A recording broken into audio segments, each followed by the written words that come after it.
I will be telling this with a sigh. Somewhere ages and ages hence, two roads diverged in a wood, and I took the one less traveled by, and that has made all of the difference. Hello, everyone. Welcome to the premiere show of The Road Less Traveled. I'm your humble host, Dennis Carroll, and this is the other humble host,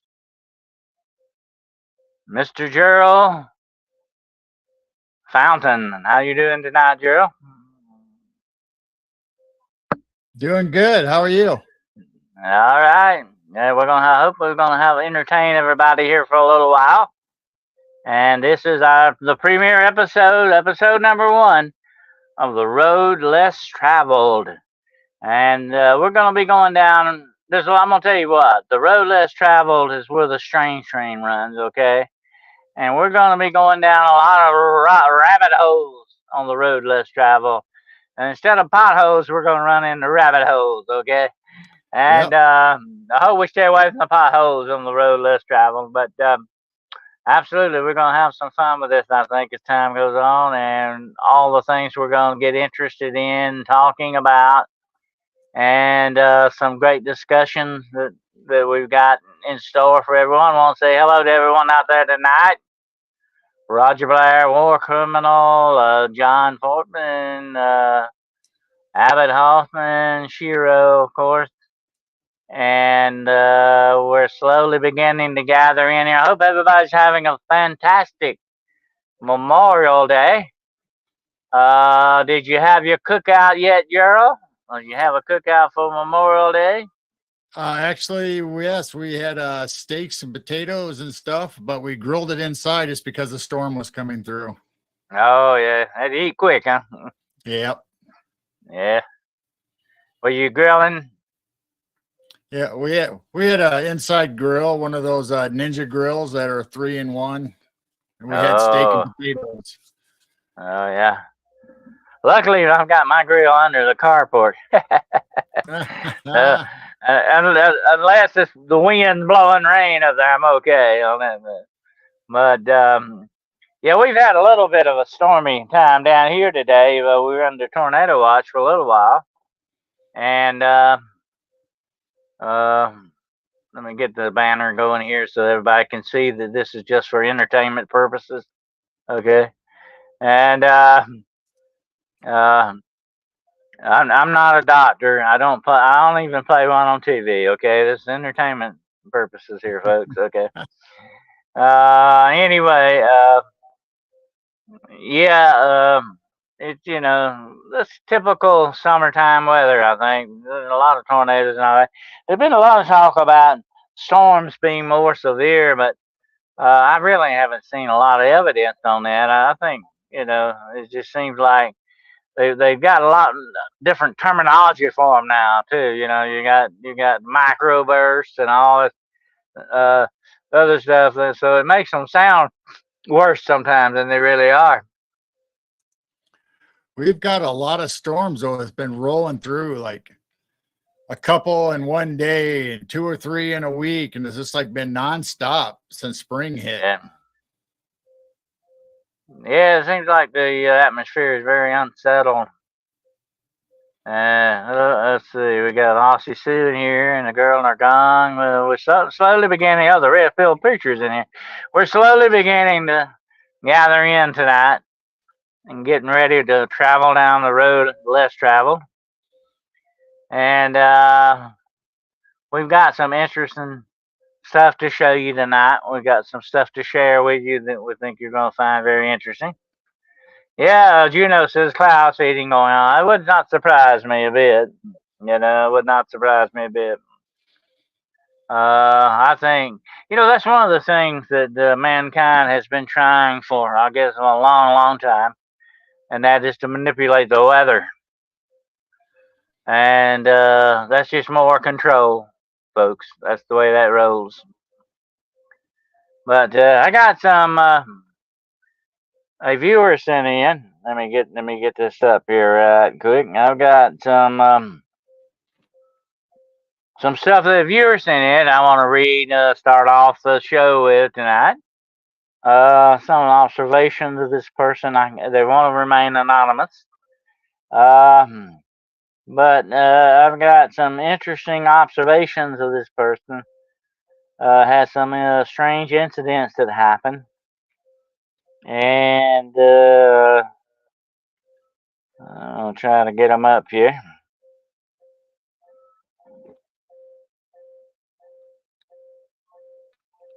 This is very, very interesting stuff here. You know, we all have. That's what I like. I like. I don't know. You know, I've said this before, girl. I like eyewitness stuff. You know, I like to go to talk to the. I like to interview people that have had these things happen. I like it instead of just reading about it, so that somebody else wrote about it. That's good too. But I like the eyewitness accounts, especially the first person accounts. I call it, and you get a lot more interesting data out of stuff like that, and you can see how you actually can see sometimes the raw emotion in these things. You know, Right. you can hear a little bit of that in the background. You can see their reactions. You know, Jessica, our good friend Jessica Jones had a show on not long ago about the black-eyed kids. You know, and Right. I never have. I had a case with a black-eyed kid. Well, actually, he wasn't really a kid. He was more like a teenager that was sighted uptown in the town I live, not too far away from where I live. And it was only a hot summer afternoon. It was like 90 degrees, and the guy was wearing a hoodie. It was a typical black-eyed kid kind of thing. And he actually got in behind this girl. This lady told me about it later. I won't go deep into it. I'll leave that for some other time. One of my case histories. But anyway, it scared her so bad. You know, that's what was the interesting thing. I could see the raw emotion in her, and when she was retelling this, I could see the fright. And you know, that goes along with these sightings, that fear, that dread that people feel. You know, from these incidents. And this was definitely present in with this woman. You know, and she wanted to be remain anonymous. I wish I could have recorded this on my phone, you know, but she wanted to remain anonymous. So I always, you know, go with what my clients say. And same thing with this here. I'm gonna read this for you right quick. It says my family owned and lived on a 200-acre rural property that my father had converted from farmland into running a sports-based business. This sport was rather unique, so anonymity I will refrain from giving details. We had a U-shaped driveway with each arm of the U being about 80 feet long. Our house was situated beside one of the arms. Behind our house were a couple of fallow fields leading to a tree line marking the property line, and beyond that, the next farm. The other arm of the driveway had two branches, one of which led to a row of trailers which belonged to sport participants and instructors who often stayed for weekends or even a week during the summer. The other branch led to a gravel lot behind the barn, which was built into a hill and remodified into a headquarters administration building. There was a cut through between the trailer row at the midpoint to access the hillside of the barn, located on the other side of the building from the gravel lot. There was a bright yard light in the gravel lot behind the barn. Everything else was covered in country darkness. Okay. You know how that goes, Gerald, because Oh you're kind of yeah. out in the rural area. It was early evening, and my sister and I were standing at the kitchen window looking outside and chatting when we happened to see a light flashing down the row of trailers. We thought it was the motorcycle belonging to one of the instructors who was staying in his trailer at that time, but then we realized it was silent. We asked each other if the instructor could be riding a bike, you know, a bicycle with a lamp as it was going about that height, but it was way too fast to be a bicycle. So we ran outside to look for it. We took the U driveway to the row of trailers where the light had gone, but we didn't see anything. We went as far as the instructor's trailer, but it was quiet and dark. Coming back, we took the cut through to the gravel lot behind the barn to cover more ground, but still didn't see anything. We just got to the branching driveway connecting the lot to the U when we looked back at the barn and we saw a glowing orb come sailing in a curved line over the top of the barn. It descended to maybe 15 feet above us and flew past us towards our house, following the line of the drive. We ran after it. It kept going in a straight line off the drive and past our house. We came to a stop at the edge of the drive when faced with uneven ground and the high grass of the fields, and I hollered, "Wait, come back." And he did. This glowing ball of light stopped short, reversed course, and came back to hover right above us. We got a good look at it. It was about the size of our heads, an orb of white light, soft enough that we could look directly at it. It hovered there expectantly, and we didn't know what to do. Being the elder sibling, I figured it was on me to see, so I called up to it, "Take us to your leader." I, I guess it didn't like what I said because it swished away really fast, way faster than it had been going previously. It went off like a shot past the house, over the tree line, and gone within a couple of seconds. It was not ball lightning. It was a steady, soft white glow, no flickering. There was no scent at all, certainly no scent of ozone. There was no sound, no crackling, no humming, nothing. There was no feel of static in the air. There was no shift in air current. At our distance, we felt no heat. The night was cool enough that we were wearing jackets and it was about 5 feet above us. It flew in both straight and curved trajectories, navigating the barn as an obstacle. So this thing shows, girl, a definite intelligence about it. Right. And that's interesting, yeah. Above all, it responded to verbal stimuli. It had to be intelligent. We had and have no explanation. There is nothing it could have been. It was not similar to any known phenomena. We spoke of it and wondered about it for a long time and went out looking for strange lights at nights for a long time too. My sister has since become quite a skeptic, doesn't like to talk about this experience. That sounds to me, Gerald, and I'm going to let you put your opinion on that, but that sounds to me very much like an elemental type spirit. What do you think? I agree. That's exactly what it sounds like. I mean, we have plenty of orbs flying by at night on our cameras and stuff, and so we've seen lots of orbs, lots of skyfish. We've seen bugs and bats and you name it come by those cameras. Well, I have in the past You had can experience tell with it what definitely has its own I've had intelligence and can experience. move on its own. Mhm. I've had experience myself with what are termed as ghost lights, or some people call them, the old folks call them corpse candles, which can be sort of a will-o'-the-wisp kind of a thing out in the woods sometimes. And it's not foxfire. I have found foxfire out in the swamps, and it's usually on a log or something. I mean, it doesn't move around. Foxfire doesn't get up and move around like that. But the will-o'-the-wisp is completely. It's not St. Elmo's fire either, by the way. St. Elmo's fire Right. is does mutilates different in that way. But when you see something like the description of that, Gerald, it sounds very elemental type, spirit type thing to me. I call it spiritual energy of some sort. Now you can, of course, you've heard me talk about this before. Orbs. People say, "Oh, it's an orb. It's got a face and it's got different colors. It means different things." They're reading into some stuff into these that's not really there, okay? Because that's their imagination taking over.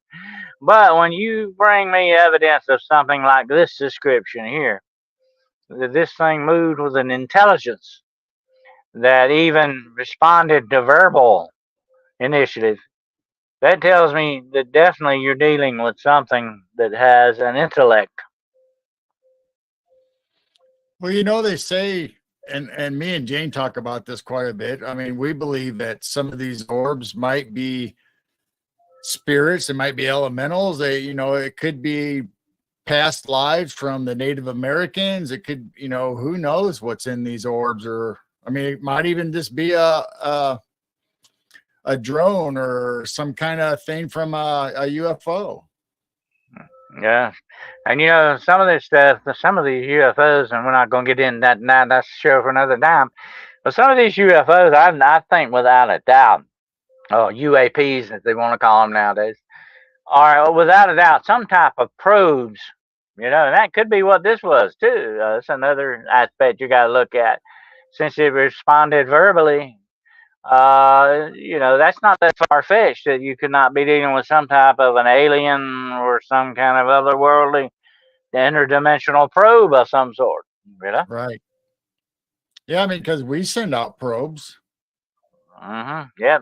I mean, that makes sense when you think about it, because I have actually seen things. I've seen several UAPs in my lifetime. I've had some dramatic instances of these things. And I saw something I know one time that was absolutely, without doubt, had to be some type of a probe.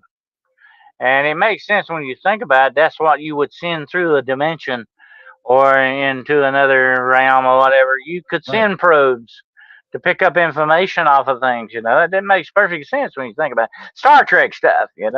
Right. Exactly. John Fortman says St. Elmo's fire is a weather phenomenon.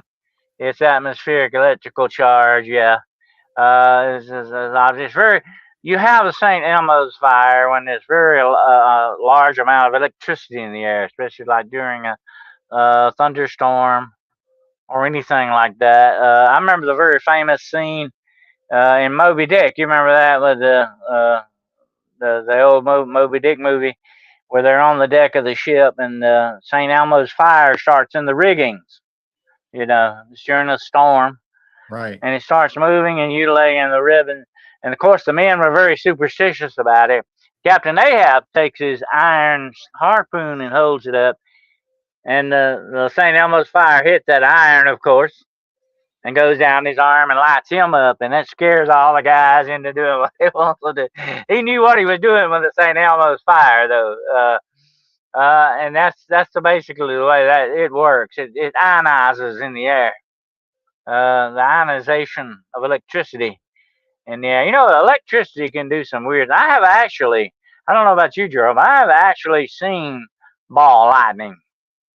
I've seen ball lightning, and for many, many, many years, well, I mean, for a long time, science said that does not exist. And Right. now they've changed the tune on that because now it's, oh, yes, it does, because they were finally able to recreate it, I think, in the laboratory or something. But for many, many years, they laughed at people and said that we were crazy. There's no such thing as ball lightning. But I've seen it, and it is a weird sight. Without a doubt. Now we experienced in our trees out back when we were filming orbs and stuff of a ball shape in the tree, and it looked like one of those globes that you would stick your hands to, and the purple electricity would follow your hands and fingertips. That's exactly what it looked like in that tree. I've actually taken photographs of moths. I wish I had one. I don't know if I ever kept them, but they look like fairies. Actually, if you get them a certain way and you capture it at a certain movement, they look like Tinkerbell. Okay, from Walt Disney, but they are moths. Okay, they look peculiar when especially now that we have this different technology. Now we have digital technology, and it does some weird stuff. But I just my own self personally, after reviewing thousands of hours of video in my time, and believe me, I have went through a lot. I've seen everything weird thing that can happen on video. I think a lot of it can be explained as bugs. And the telemetry of the camera and the speed that you're taking the pictures with, whether it's video or still, whatever situation. But then there are some things that I think kind of defy that explanation.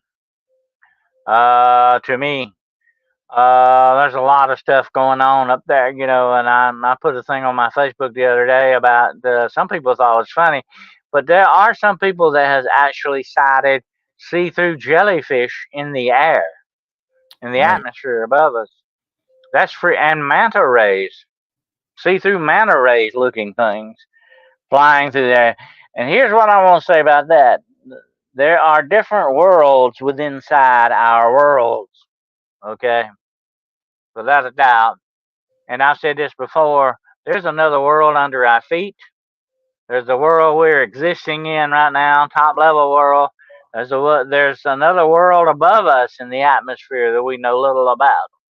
You know, that's just what we're kind of stuck in the layers here. Yeah. Well, and not to mention, if you've ever watched our show, piercing the veil. I mean, the veil is getting thin, and eventually, I think the veil is just going to disappear completely. So who knows what's right next to you in the room right here that we're just not visible or able to sense right now. Oh yeah, that's true. And they've done so much damage to the ozone layer and the atmosphere above us. Uh, I think the door is open to a lot of things that could be going on. You never know. But like I say, it's almost like an oceanic atmosphere above us, just like the ocean in the ocean and the seas. It's like an oceanic atmosphere above us. It could be, and it's very, very unexplored. More so, I mean, they've explored more ocean than they have the atmospheric ocean above us. So a lot's open to conjecture on that. I found it to be a fascinating subject over the years, Gerald. Earth lights, Earth anomalies. People, I would advise you, if you haven't ever done any research on it, look into it. One of my favorites is not too far away from where I'm at, which is the Brown Mountain Lights. You've Right. got you got the Marfa lights in Texas. You've got the Min lights in Australia. You've got some wild Earth anomalies out there. Okay, some big Yep. mysteries. Yeah, the ghost lights, they're a popular subject. Oh yeah, I have actually seen ghost lights out in the cemetery at night, and they weren't lightning bugs. Okay, they weren't things. These were, and like I say, it was not around a swamp. I know it wasn't foxfire. Uh, like I say, foxfire usually is on decaying wood in a swamp. It's no on a stump or a big log or something. It doesn't get up in the air and then float around. Okay, unless maybe you blow it up with a bomb or something, it might. But anyway, um, you got some weird, freaky stuff going on with the ghost lights. I think, and I've seen a lot of them. I believe without doubt that they are some type of spiritual energy thing going on too. Okay, in that respect. Well, yeah, and even in our 3D physical world, I mean, electricity is everywhere. I mean, it's in the air, it's in the water, it's in our Mm-hmm. bodies. So why wouldn't spirits or Oh yeah. elementals or whatever be able to utilize the same technology and be able to Oh create light? yeah. Or like you said on the wood, all of a sudden you see these glows and sparks. And like I said before, I've actually, that's why I believe in portal activity and stuff like that. I believe that explains a lot of things going on in paranormal and supernatural aspects of things, and even maybe with cryptids as well. But I believe that certain spiritual entities have to go to materialize from one reality to another. They have to go through a dimensional phase of some sort, and I believe sometimes that's what you're picking up, and it can take on different forms. You can have like shadow people, you can have lights, you can have some weird stuff. But I have seen demons. That was the very first incident I ever had with demons. They appeared as big. I mean, they were sort of soccer size or basketball size globes of. The only way I can describe it is globes of dirty white light, Oh, and inside it was mutilating, it was moving like, it was living like in a certain way. You know what I mean? Like an amoeba type thing. It's kind of hard to describe when you see something like that. Um, but without a doubt that what you're looking at is definitely otherworldly, whatever name tag you want to put on it.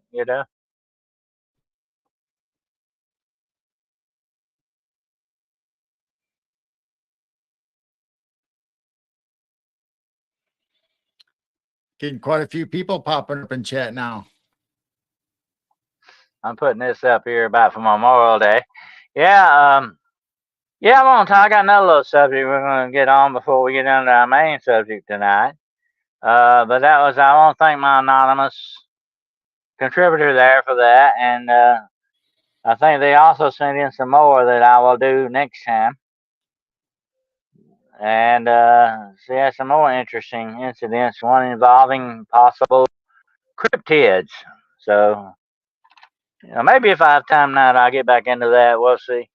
Anyway, I'm gonna move along to the next little thing. Now, I don't know if some of you out there have been following any of my Facebook posts.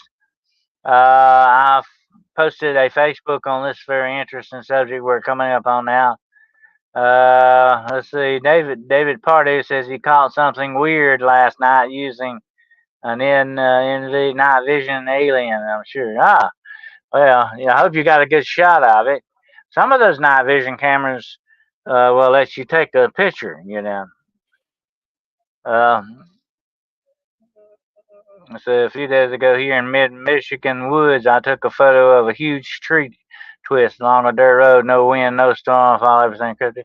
That's another interesting thing about some of the so-called Bigfoot things, where they twist trees or pull them out of the ground and stick them back in upside down.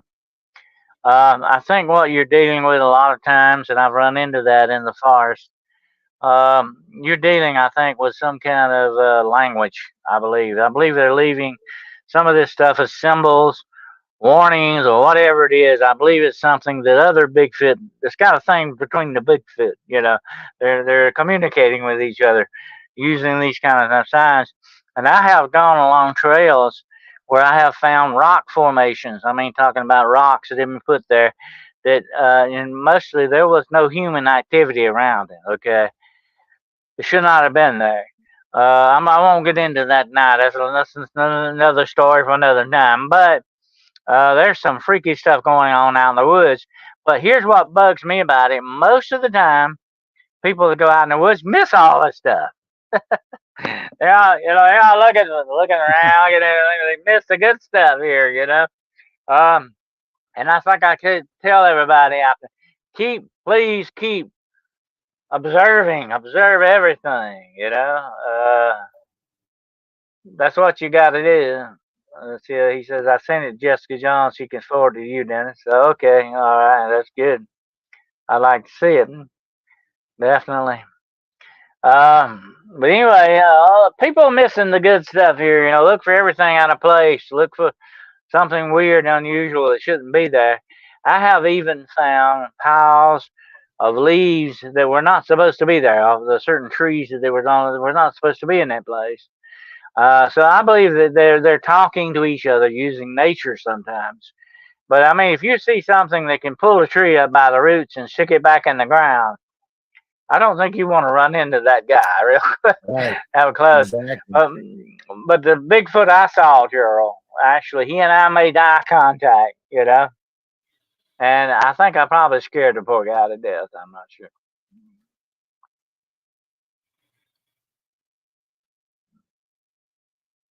That's neat to know.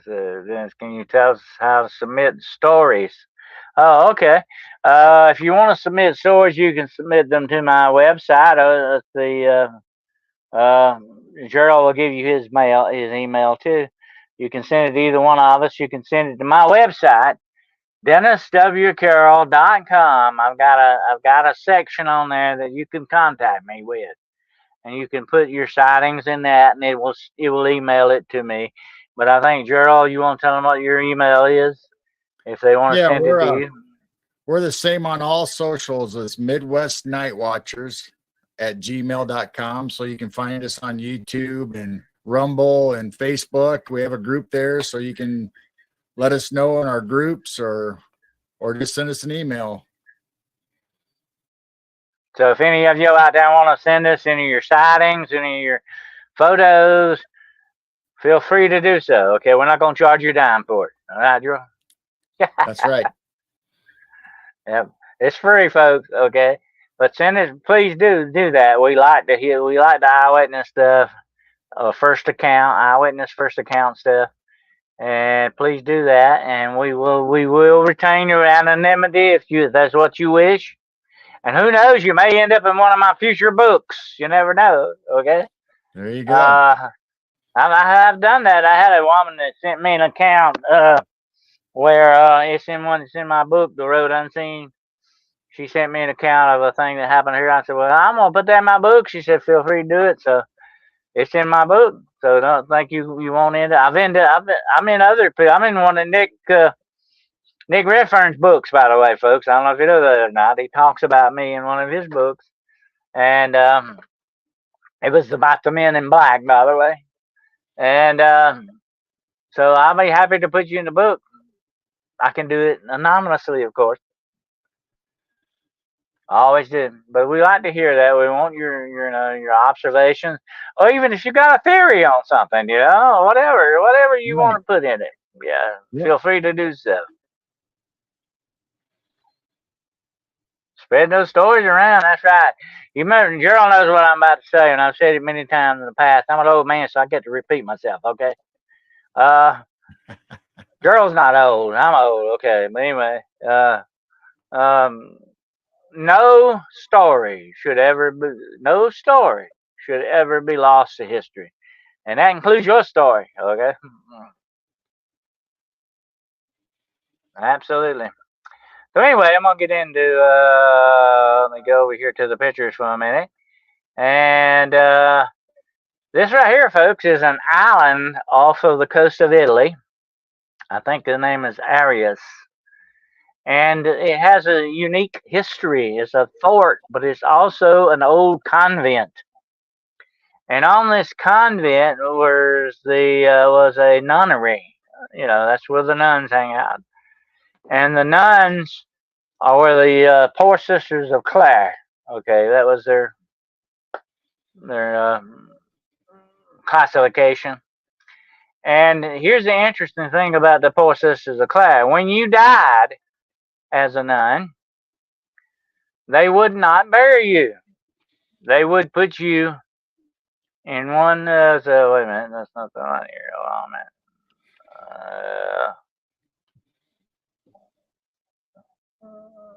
Yeah, that's not it either. I've lost some of my pictures on that, but anyway, where they went to, I don't know. But StreamYard does some real flaky stuff here. I don't know. Yep. I had some pictures. Hold on, man. I'm looking for 'em.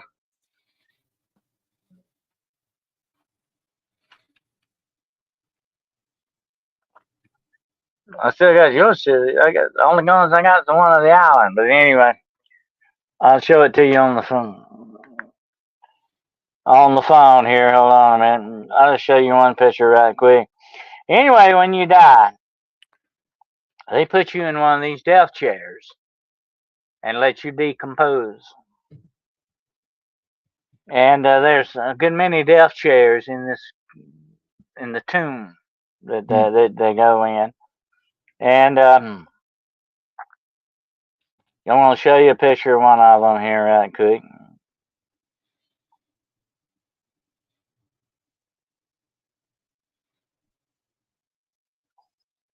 Hang on. This is freaky stuff. That actually, instead of burying you or putting you in a tomb, they would set you in one of these death chairs here. I don't know if you can see that or not. Oh yeah. Is that you in one of these death chairs? And you might notice the death chair has a hole in the seat.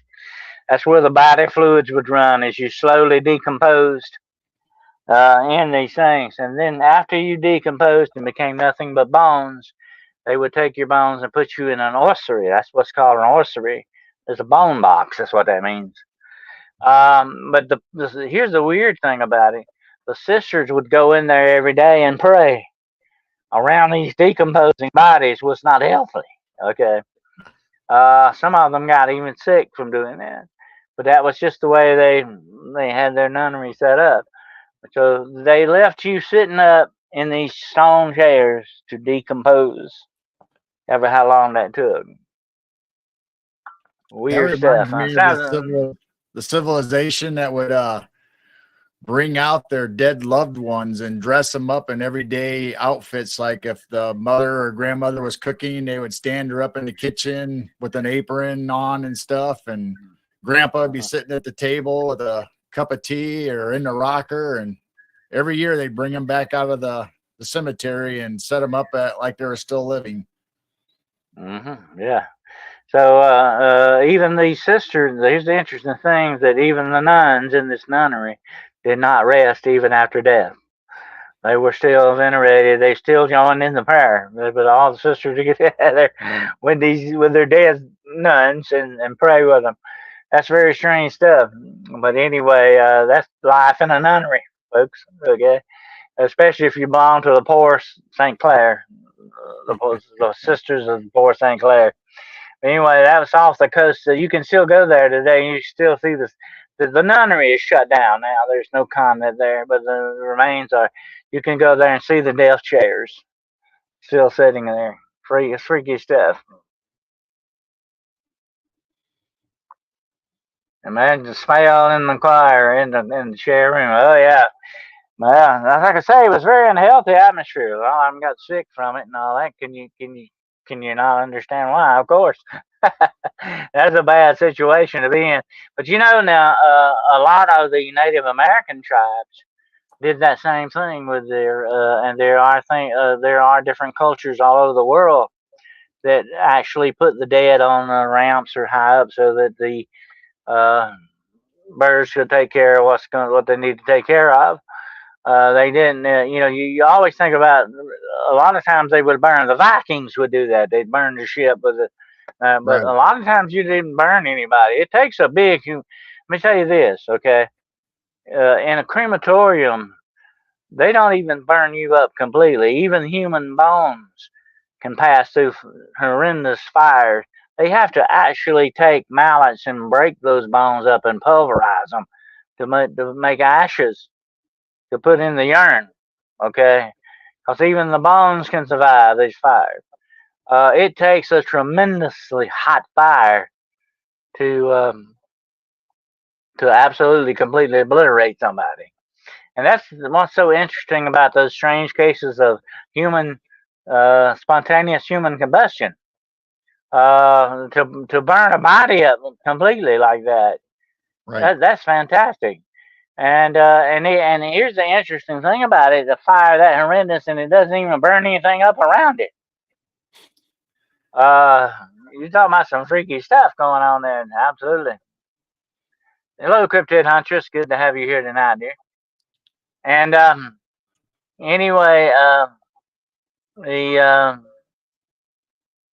I don't know. I don't think I want to hang out with the nuns. Okay, that's a At bad least not from situation. the island.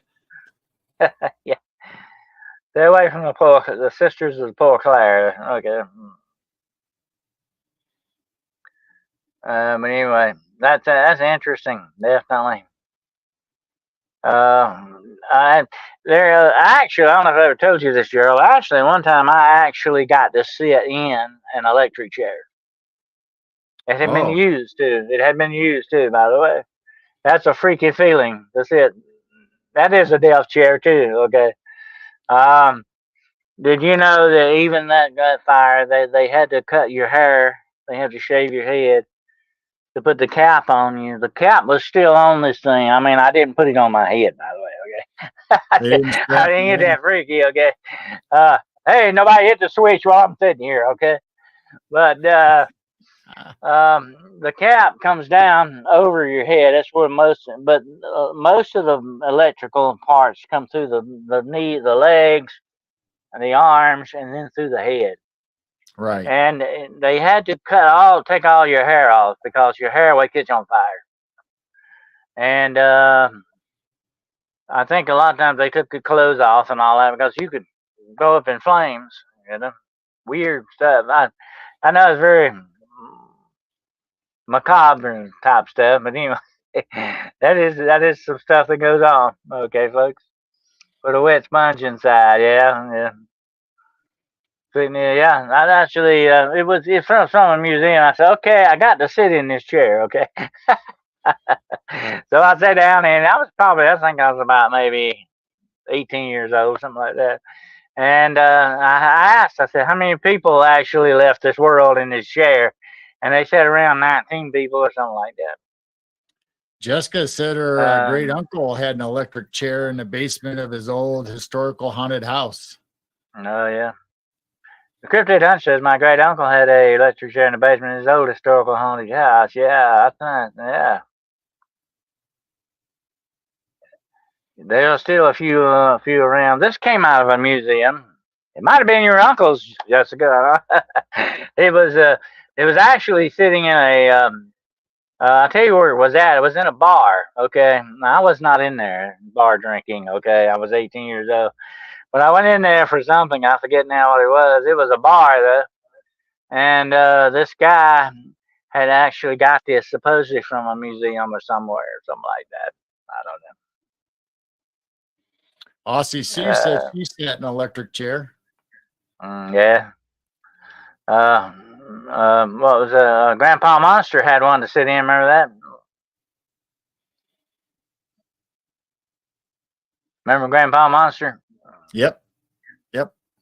I'm trying to I see keep what seeing. Twisted is saying. Yeah. Two owls sitting together between the diamond pictures between Garo, and there was a clown face on a big diamond. Big diamond picture. You got owls behind you there?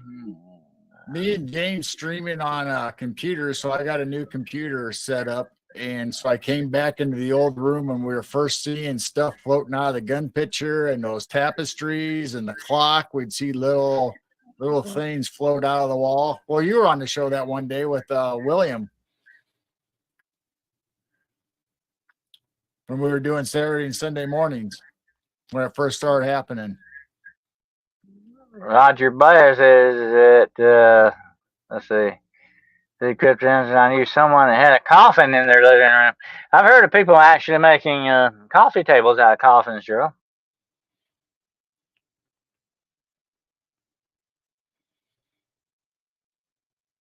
I knew a guy one time that actually had an old coffin and he made a big toolbox out of it. I never asked him where he got it at, so you never know. Or you can turn it into a race car like the Munsters did, like you were talking about, Grandpa. Yeah, Grandpa Monster, yeah. I remember he'd always sit in the living room. He had his easy chair was an electric chair. You know, in the room you're sitting in. Okay. Well, Gerald moves every once in a while. Oh, he's kind of active. Yep. But now we're going to get we got coming up now Gerald's thing here. I'm going to let him talk a little bit about this. This is the very famous Coral Castle. It's in Florida, right? In Florida, in Homestead, Florida. Uh-huh. I'll pull it up here. Hold on a second. Let's see. That's one of the monuments in it. That guy was shapes. He carved out all kinds of shapes, and that is a sundial that he made. That accurately, depending even on what solstice you're in, you can track it by the hour. Mm-hmm. That's amazing. And here's wait a minute. There we go. This is a dining room like a dining room table in the shape of Florida. If you look at it, he made it in the shape of Florida. Oh yeah, that's neat. And the guy did all this by himself, right? Yep, he did it at night when nobody can observe him, and that's one of the weird things about Edward Ligg-Scollin. He supposedly knew. He would show people around what he was doing during the day, so he must not have got very much sleep. And he actually slept on a bed like that. He carved himself a bed out of limestone or oolite, the coral, and that's what he slept on at night, was a bed just like that one. He also claimed to know the secret of the pyramids and how they built the pyramids, right? Yep. Yeah, he mentioned that a lot. Here's a picture of one of his tripods he got set up, I guess, to move those blocks and stuff like that. Man was an engineering genius. You got to say that about him. Absolutely. He took that secret to the grave with him too, didn't he? Yep. he always used mechanical stuff like that, leverages and all that during the day. People would see him, and that's how we get these pictures and movies and stuff. But at night, stuff would just mysteriously end up in a spot or carved out, or they would see a blue light emanating from his property. So everybody was kind of speculating that he knew more than just mechanical leverage. Yeah, that's amazing. Here's another shot here of some more stuff. He does the big box we're talking about.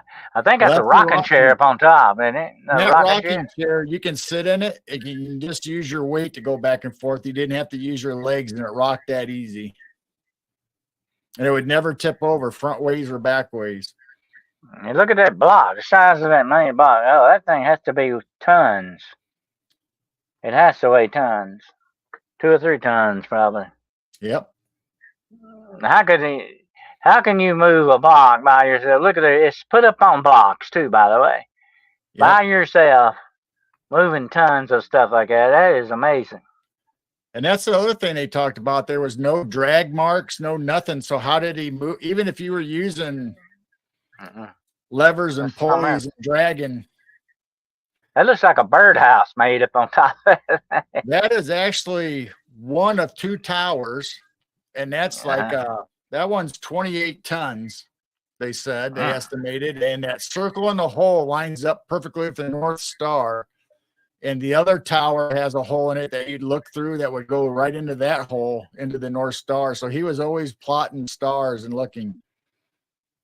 Look And at he that. That's made part of the that building. That castle. was his home. Yeah. That's amazing, isn't it? There's His one home and man his alone can workshop. do that. And they said those are like 20-ton blocks. But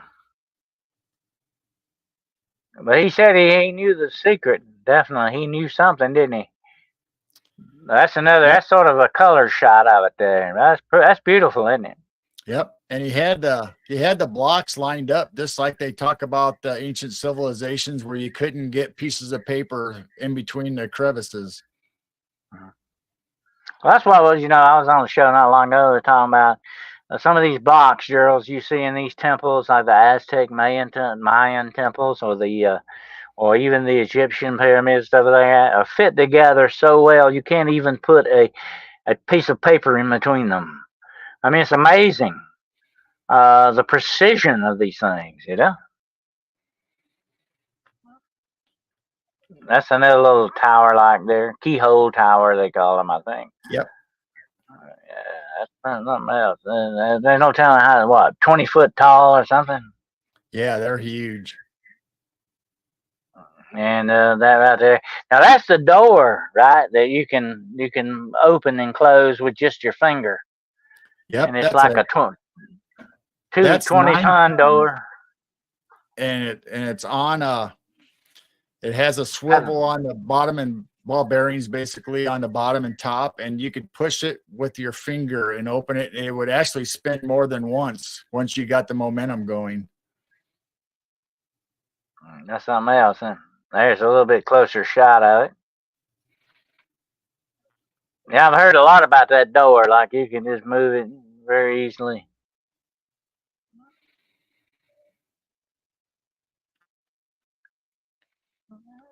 So there's all kinds of, like, you can see Saturn and the moon, crescent moon, and there's all kinds of astronomy and astrological signs. You got real artistic. Yeah. He's always looking into the sky. Yeah. You got different planets represented there. You got the moon. Very artistic. That was the admission, 10 cents. Back in the 30s, he was charging 10 cents to view his creations, for him to walk you around and tell you about it. Drop your dime in that hole. Because he built all this for his fiance to try to win her back or whatever, because they were engaged and she broke off the engagement. And so he was building this, a monument, a castle for his Sweet 16.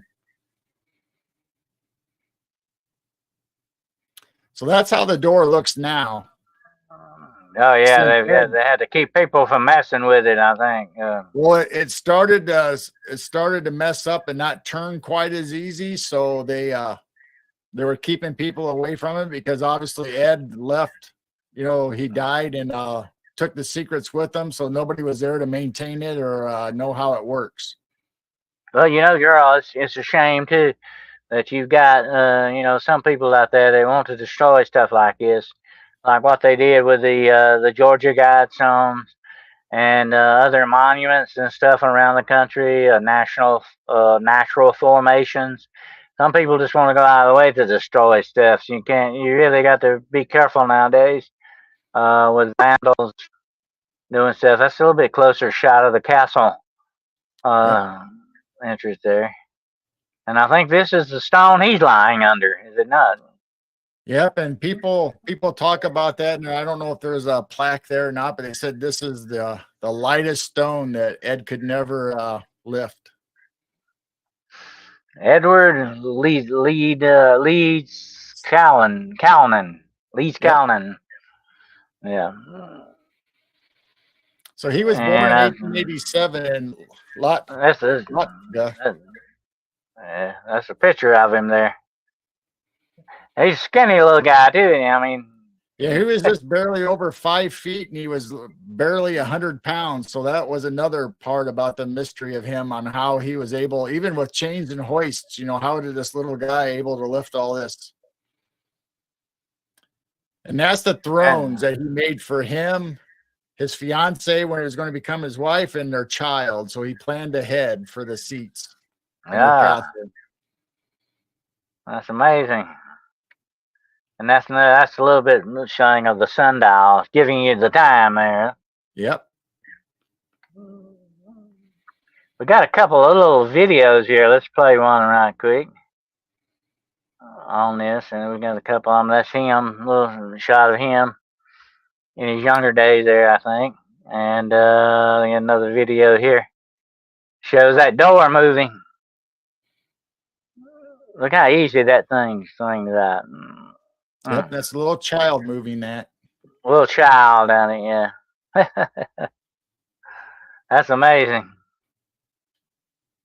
The Coral Castle. We definitely, if you went down in Florida, you want to check that out if you're around then. What part of Florida is that in, by the way, again? That's in Homestead. I'm not sure exactly where, but some people in our chat said they've been there, and it costs like $18 now to visit it when it was 10 cents in the 30s. And he actually moved it. When he first came to Florida, he had like a 1 acre property that a guy. Now there's a story that he gave it to him because they liked Ed so much, or Ed just paid a little bit of money to get it. And so he started doing the limestone sculptures and all that. And then he bought where it is now, which is 10 acres in Homestead. And he moved by himself with one trucker. And supposedly the story behind the trucker is that he would pull up with his truck and Ed would tell him to go over there and get a cup of coffee or go get a smoke or whatever. When the guy came back, the truck was loaded with these big giant stones.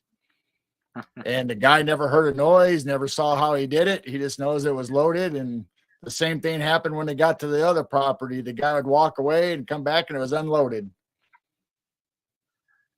It's interesting, that he knew the secret of how to manipulate this stuff and do the things he did. And a lot has been lost to history. A lot of mysteries in history like that about the pyramids. To this day, we kind of know how they did it, but we still don't know how they actually did the execution of it. It's amazing what the ancient peoples know. The things they can do, and they could drill holes in rocks. I Right. mean, and we have just had, I think, in the last 40 or 50, 60 years, drills that would do that, and they had that thousands of years ago. That's amazing to think about. Now, supposedly there was people in the town, that would be curious and want to catch Ed at whatever he was doing, however he was doing this. So they'd be there at night or in the evening, and for whatever reason, Ed would always know that they're there and he would stop working and just kind of wave at him and walk away. So he'd quit. so they never really ever saw nothing. But two people reportedly said that they saw one of the big Right. giant slabs levitating off the ground just a little bit. Then Ed saw them and it went back down to the ground.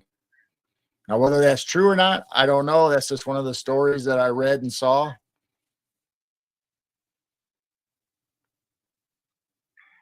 Ursa Bro says resonate the stones to vibrate and repel or attract.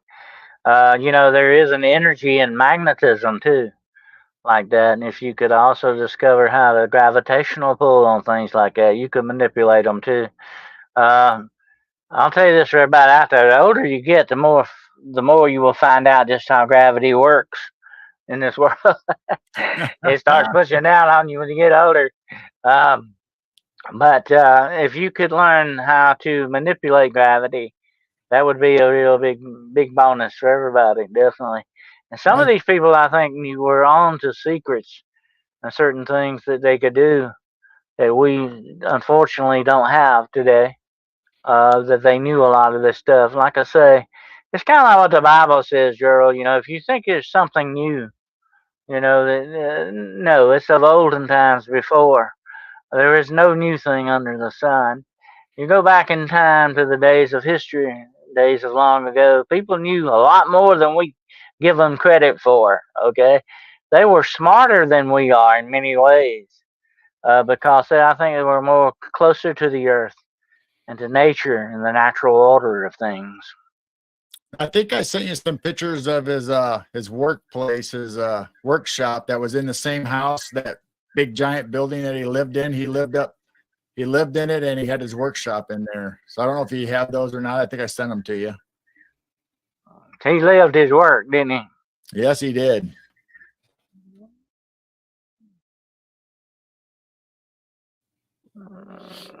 Sweet says it has a high quality of quartz that can be done, yeah. That's true. Certain minerals can be magnetized too. Certain things can be magnetized to do things. It's amazing. And like I say, the different quantities and qualities of stone and crystals and quartz and all that goes on. We have yet to learn a lot of their secret properties. Well, he has a magnetic coil up in his workshop. He published all the magnetic. He tried getting on it, Hmm. and they said that they turned him down and said it went against the law of physics, and he just said they didn't understand the technology. And that's who the first physicists were. You know who the first physicists were? The first chemists. They were the alchemists. They were all looking to transmute certain minerals and materials into other things.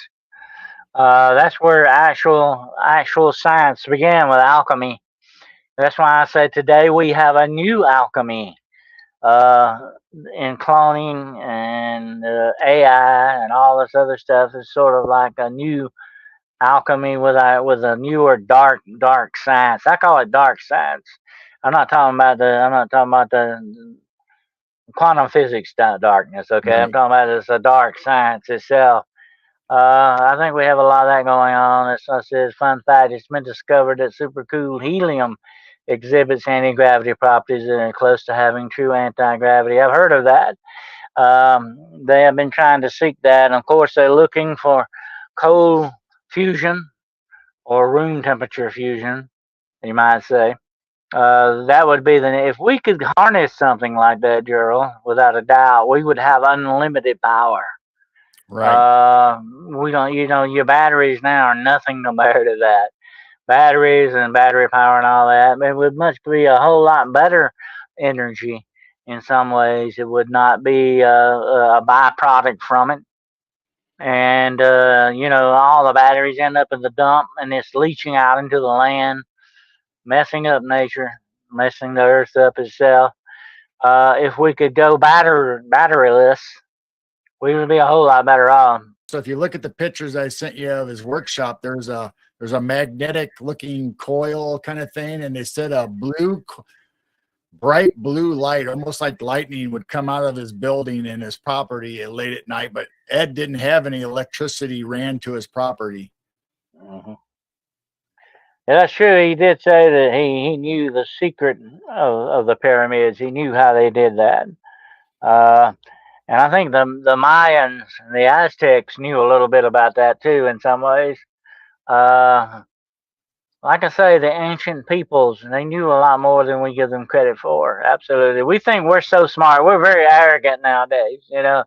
In our modern time, we're so arrogant. We think we're so much better and smarter than these ancient peoples were, but they really got one on us. You know, if you look at the real facts of the matter, they knew more than we do.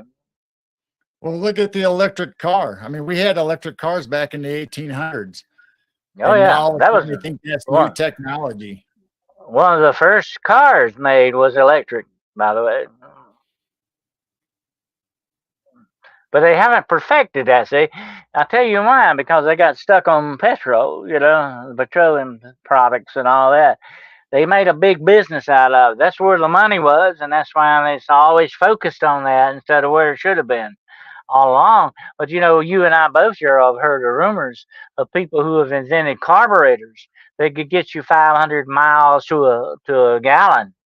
Right. You know, Yeah, but they got covered actually, up. They got covered up, bought out, and then quietly hidden away because there wasn't enough money in it for them. right. I mean, there's a guy that runs a company now, and he only powers his business with the batteries that were developed in the 1800s because they don't die. They can sit forever and you can re-energize them and bring them back to life compared to the lithium and all the batteries we're trying to use today. So our technology might be better, but the materials and stuff we're trying to use is the wrong way. We're going the wrong way with them. By the way, that's what that word Jessica says. He definitely had a secret occult knowledge. That's what that word occult means: secret, hidden knowledge. And I think a lot of knowledge has been hidden from us over the years. But there's a lot of it done that on purpose too, because there wasn't enough money in it for them. And like I said before, and I say this without doubt, that I believe, and I worked in a hospital for 30 years. Okay, I know this without a doubt that they would rather treat you than cure you because there's more money in it. You know, Yeah. that's just the way that rolls.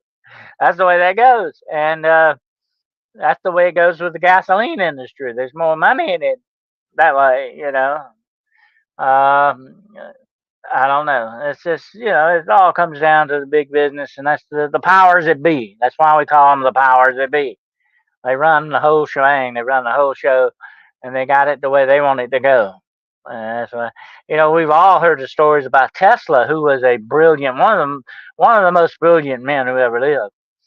And Tesla knew things, and he was not a businessman.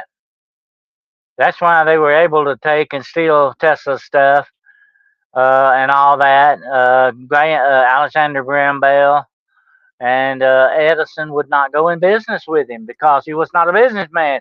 He wanted to give his stuff away free Right. to Yep. all of us. Exactly. Yeah, he didn't care about the money, but they did. See, that's the big thing about it. Um, without a doubt, it's the money. That's the power. That's where the power's at. Money is power, and power is money. That's just the way that goes. But yeah, it would not surprise me one bit. I mean, if they don't have a cure for cancer already, or a cure for some of these other diseases, but they're not going to turn it loose because they make a lot. No doctor I've ever seen will ever come up to you, Gerald, put his arm around your shoulder and say, "You're doing perfectly fine. Don't come back and see me anymore." Right. there Yep. ain't no money in that. There's lots of holistic things you can do that takes care of a lot of the diseases to begin with. Oh yeah. Well, when I first went to work in the medical profession, when I first went to work at the hospital a long, long, long time ago, it was geared towards we want to help you. Okay, we want to help you. Now it's geared to you need us. Right. You see how that Yep. works, don't you? uh, I worked in the for many years. I worked in the PR section of the hospital. Okay. I was in marketing. Okay. And we sold this stuff. I know how it works. Okay. That's the way that goes. Propaganda is what it is. Okay. Yeah. But we don't actually cure the disease or the ailment. We just put a band-aid on it and get rid of the symptoms that it causes. Exactly right. But you know what? What's the bad thing about that, Gerald, is the human suffering factor. You know, Yep. uh, that's the bad thing. They don't care about that. They don't. You know, they're not dedicated to mankind in that way. They're dedicated to mankind's money.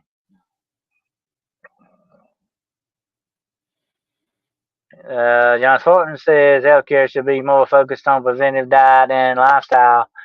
No, they need to, but they will focus more on that if there's more money in it for them. Okay, if they can convince you that you need to have that, and you can make more money on that. You know. Right. Philip Cleveland said he's been here. He's late. He's been cooking. Well, you should have called me, and I helped you out with that. I'll help you eat it anyway. But anyway, but I know that's going on. I mean, that's just the way things work in this world, unfortunately. But you know, I don't know. You got to follow the money. Hmm? If you follow the money, you'll know where it all goes and what's at the middle Oh yeah. of it.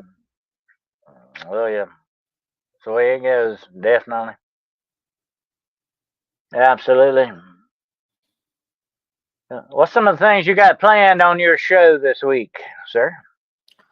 Well, actually, Sunday, Jessica Jones, the Cryptid Huntress, is going to be on our show. So this Sunday at 6 p.m. Central on Midwest Night Watchers. All right. Well, I've got coming up Wednesday night on Hunting the Shadows. I'm going for the little people. Gnomes I have known. Okay. I'm going to be doing a show. I'm going to be doing a show, The Legacy of the Leprechauns. Okay. We're going to be talking about the little people. I got to thinking the other day, you know, we talk a lot about the giants, but on the flip side of the coin, we need to talk about the little guys. Okay. So we're going to do a show, Hunting the Shadows, Wednesday night on the little people.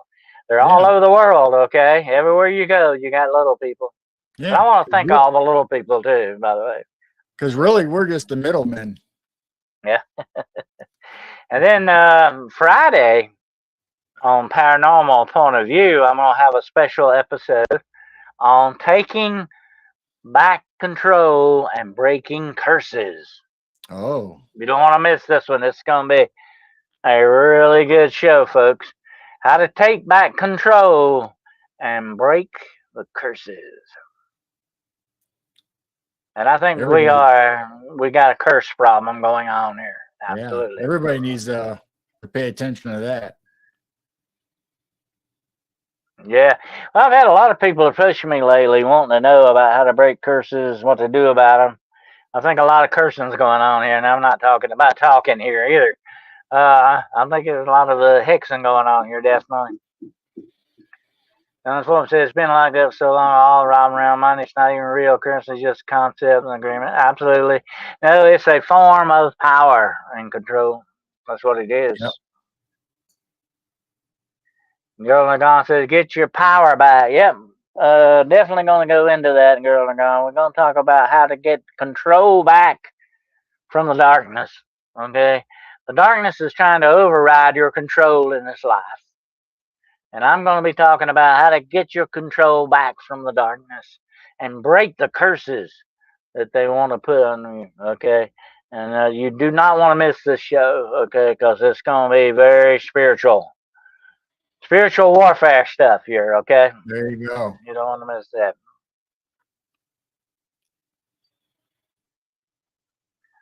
A little twisted is now, Dad. Good to have you here. Have a good night. But anyway, you got any special guests coming on or your show anytime? Yeah, like I said, we got Jessica this Sunday, then we got some more lined up. We're all the way into August now as far as guests. So we got more coming up after that. I just haven't got a hold of them yet. We haven't made definite dates, but we're booked up through August. Well, you got me coming on pretty soon, huh? Right? Yes, we do. You and Jessica are almost like back to back. Mhm. Oh boy, that's gonna be one for the record, folks. Then our show Sunday night, if anybody wants to go to our website, our YouTube channel, and Facebook and watch Tyler and Aaron from Journey to Truth. That was a really good show last night. Oh yeah. Yeah, you had some good guests, Gerald.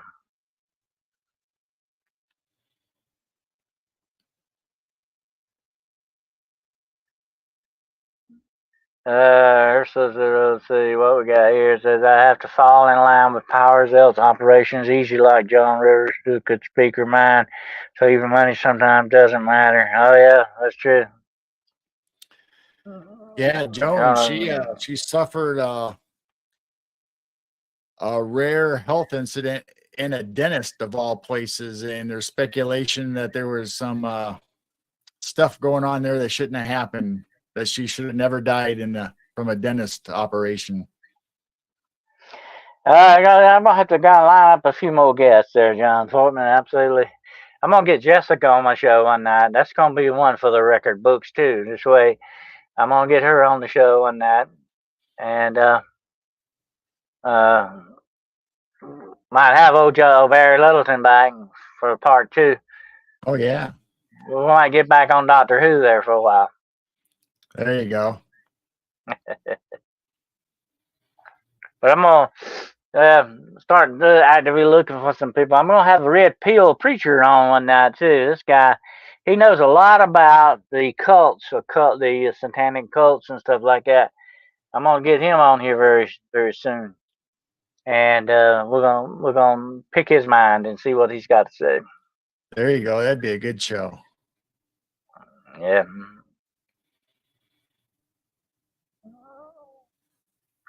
Thank you, Wizard Moon. I like that name, Wizard Moon. By the way, Wizard Moon, that sounds like a movie there. What'd you go see tonight? I went to see Wizard Moon. You know, it probably It sounds does like have a some ring kind to of it, doesn't it? sounds like some kind of sword and sandal sci-fi movie or something. Wizard Moon.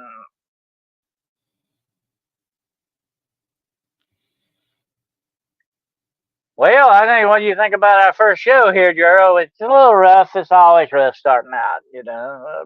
Yeah, I still catch myself freezing in the video, and we've had problems with our internet and storms coming through, so I need to get that taken care of. But other than that, the subject matter and everything we talked about was fantastic. I love it. I love these Yeah, kind of talks. absolutely.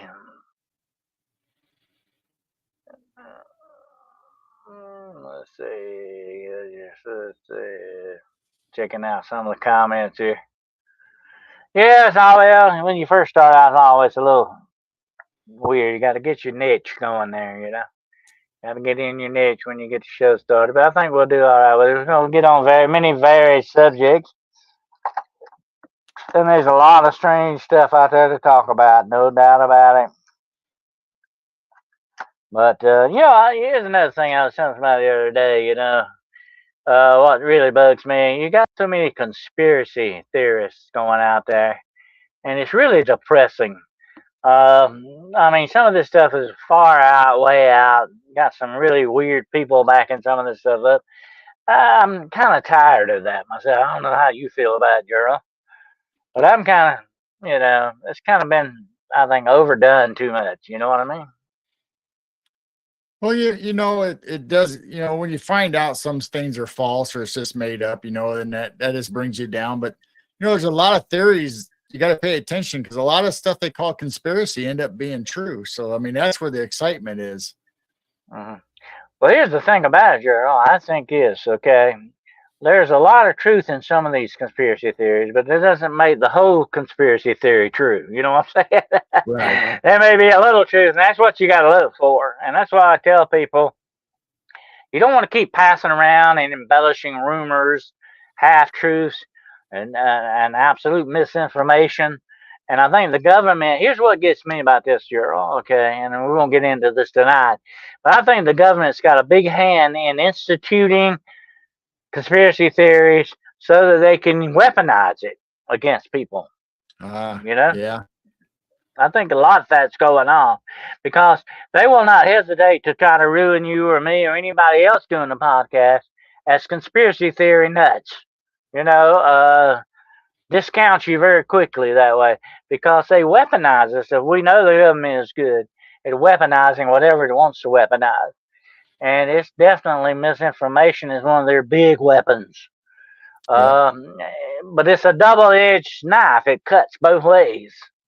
It can cut them and cut us. You know what I'm saying? And Well, so you got to be careful what you keep passing around and what you believe because a lot of it is not true. Everything is not true. right. I hate to break that news to people out there, but everything is not true. That's just the way that goes. So you got to find out what is the real truth, or like they used to say on Dragnet, just the facts, ma'am. You know, just the facts.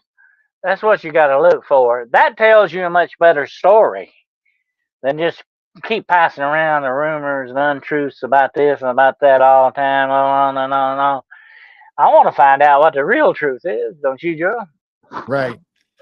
But the other sad thing about all that is that if you are telling the truth, I mean, there might be a little embellishment to it, but if you're mainly telling the truth and then the government or the powers to be doesn't want you to get that out there, then they will coin you or slap you with the term conspiracy theory or nut job. All you have to do is put that little bit of doubt in people's heads and they won't believe anything, no matter if it's true or not. They won't take you seriously after that. And that's how it all started. Well, it's one thing to discuss something. You and I could discuss this conspiracy theory, but we don't have to put it out as being the truth. You know what Right. I'm saying? I Yep. mean, there's a difference in that, but some people are actively, and I think that's what Barry Littleton was talking about the other night when he was on my show. 90% of the people out there, they're not doing this for legitimate purposes. You know what I'm saying? Right. They're either doing it to make money the wrong way or to get fame and glory, whatever the situation is. They're not true researchers. You know what I'm saying? And the truth suffers because of that. Yep. You know what I Exactly. mean? Yeah. So, I mean, it's one thing to discuss something, but you don't put it forth. It's like Carl Sagan says, extraordinary claims require extraordinary evidence. You got to be very careful what you put forward. But a lot of people get this stuff and run with it. Oh, it's this and this and that and everything. It's almost like I call it a modern day disease, a media disease. You know what I mean? It's very strange. Yeah. It almost becomes like a circus show. They're going to take it on the road and parade you Uh-huh. around. And That's why it says on my ticker down there. It says we may discuss these things, but that doesn't mean this is the only solution to it. Just because you discuss it doesn't mean you actually believe it or are backing it up. But if you come to me and you say, Dennis, is this the truth on something? I'll tell you whether or not I know it to be the truth or not. I'm not going to cut corners with you or embellish something that's not true. I want the truth, and I think you're the same way, girl. You right. want the real truth of what it is. You don't want a bunch of lies and a bunch of misinformation. Here's the big thing about it, girl. Okay, we know that the certain powers that be want to keep us distracted from the real truth. Yep. And a lot of this conspiracy theory junk going on, all this other stuff, and a lot of things they do are just merely to distract us from the real stuff that's going on. You know?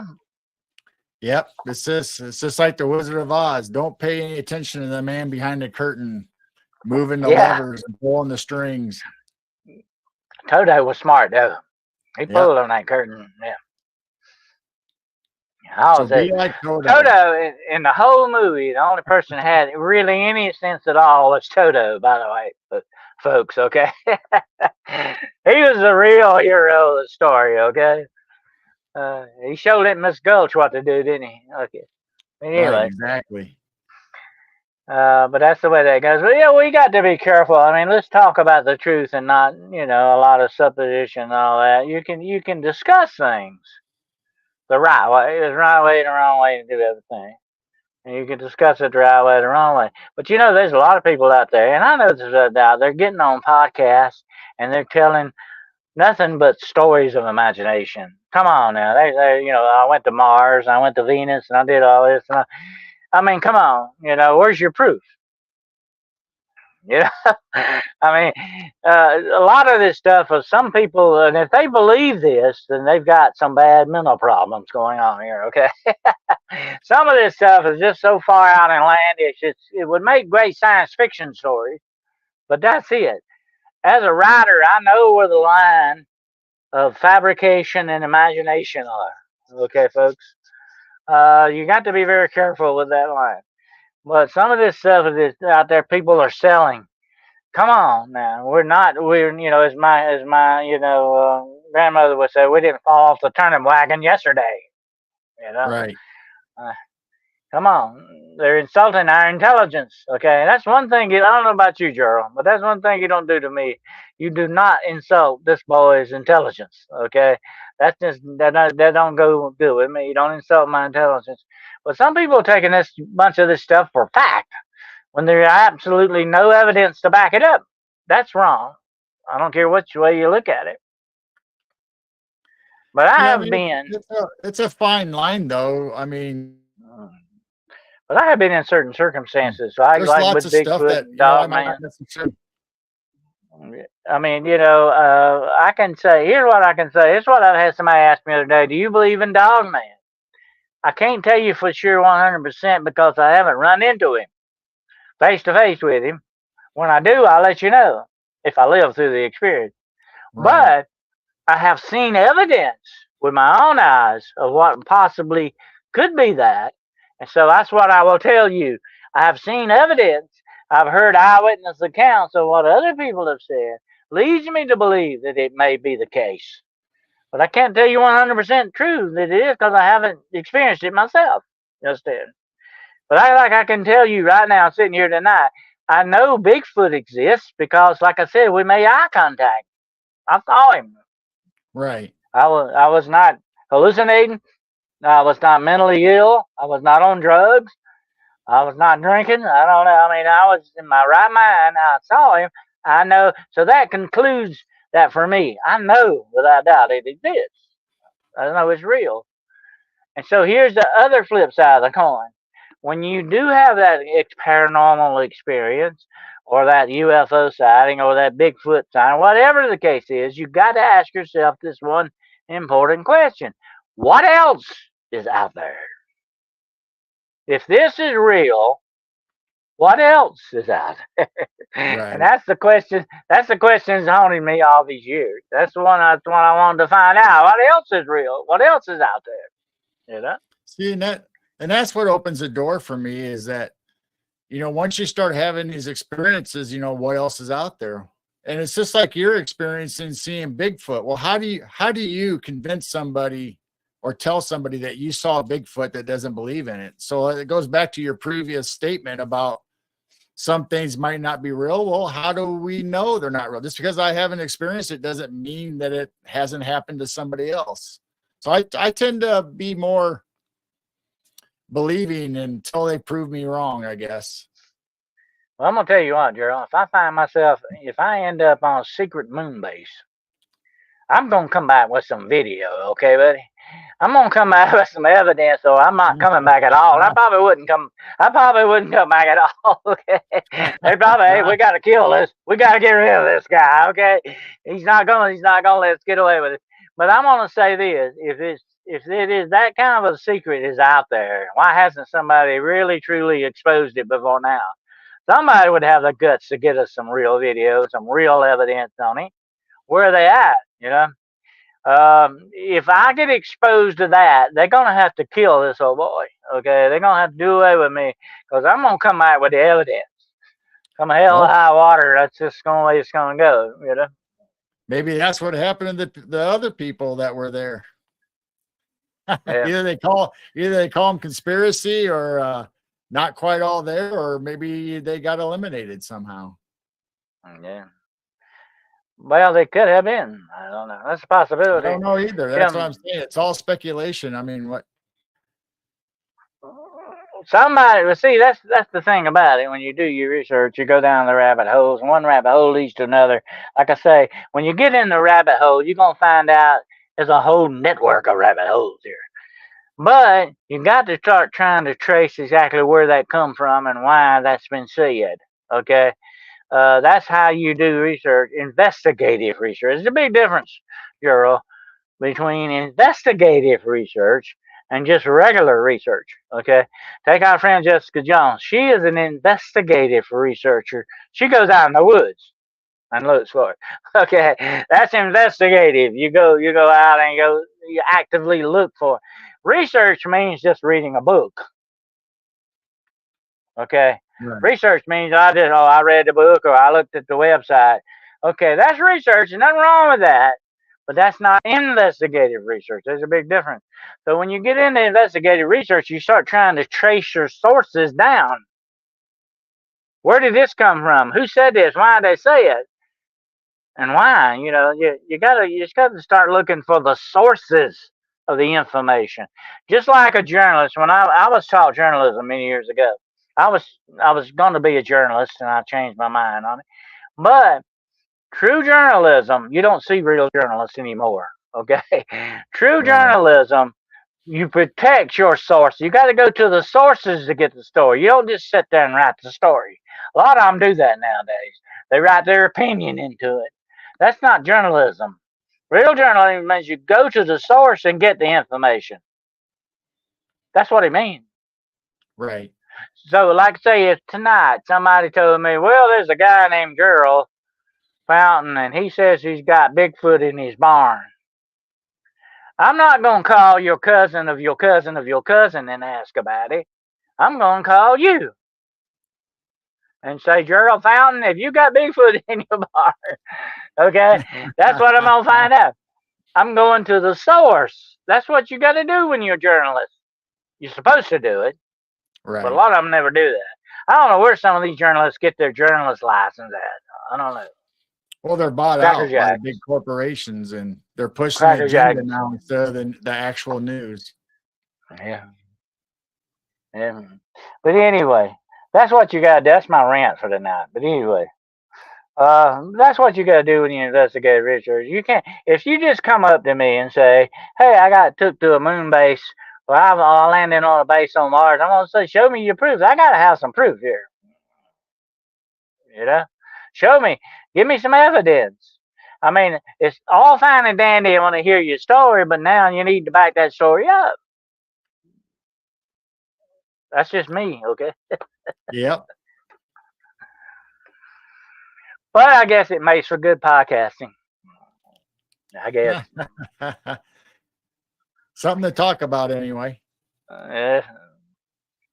But anyway, speaking of that, you want to tell everybody about? Go ahead and advertise your podcast, and I'll do mine before we sign off tonight. All right. So we got Jessica Jones, like I said previous, that's going to be on this Sunday at 6 p.m. Central on Midwest Night Watchers.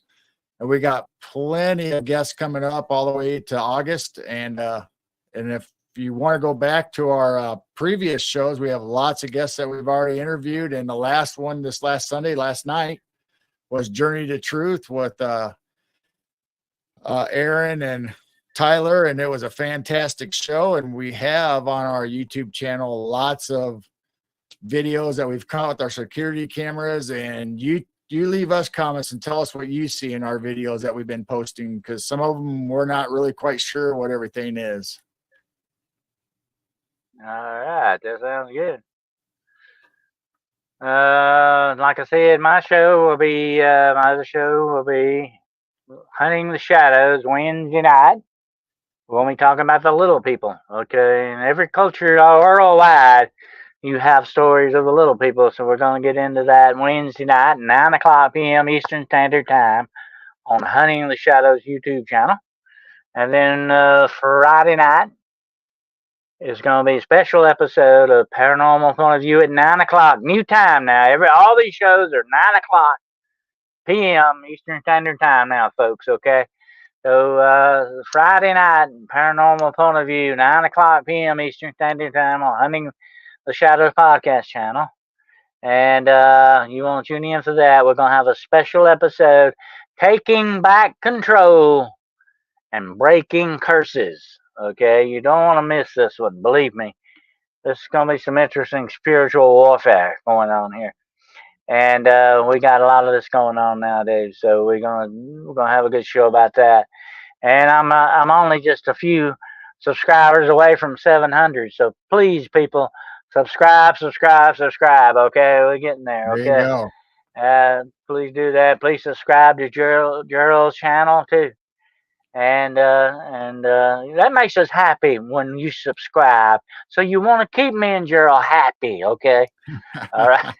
Yep. Show us that love. Show us that you care, that you're interested in what we're doing. We're me and Jane's slowly inching up to 1,000.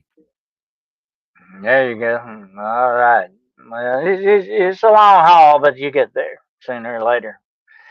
But definitely, well, we need to definitely look into doing more advertising as well, getting getting it out there. And but I think we're trying. But don't forget to ring that little bell on your way out too, by the way. And I hope you'll join us again for our next edition of the Road Less Traveled. And who knows what we'll get into next time, but it'll be a big surprise, okay? Hope you like surprises out there. But we will definitely be back to travel down that road less traveled again. And I want to thank my co-host tonight, Mr. Gerald Fountain from Midwest Night Watchers. And we appreciate you all tuning in. Believe me, we really do appreciate each and every single one of you, okay? Don't forget that. And remember, the road less traveled is still a good road to go, okay? Don't forget that. That's where we all gonna meet up and go on to see something about the death curses out on him. Okay, I'm reading some of the comments here, but anyway, I appreciate you all being here tonight, and I hope you enjoyed this, the first edition of the Road Less Traveled. Yep. Absolutely. And you join us again next Monday night, 9 o'clock p.m. Eastern Standard Time, right here on the old Hunting the Shadows podcast channel. Until we get together again, vaya con Dios, and keep on traveling. Love and peace, everybody.